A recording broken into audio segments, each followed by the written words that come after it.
tigli 5 piso, pambili ng gulgurya. Huwag isusugal.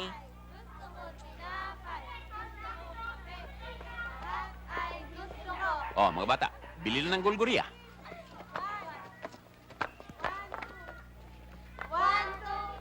O, Kapitan, anong masamang hangin ang nagpadpad sa'yo rito?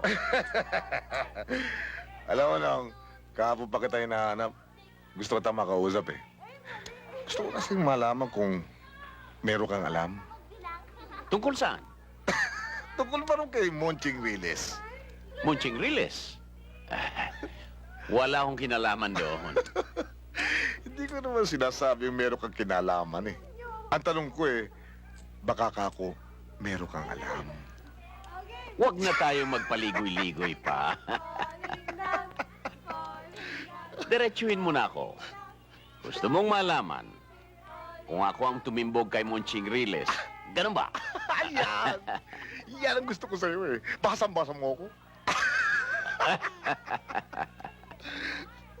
Marami rin tayong kahayupang pinagsamahan, Kapitan.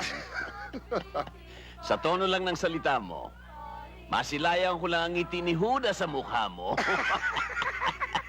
Alam ko nang ibig mo sabihin.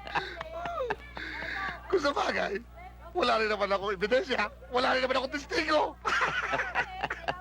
Oh, ay ano pang dapat natin pag-usapan? Hindi kayo solve. Kaya mo, Kapitan. Balang araw, pag retirado ka na, at hindi na ako ang ninong dito, pasyalan mo ako sa aking rancho. At doon sasabihin ko sa iyong totoo.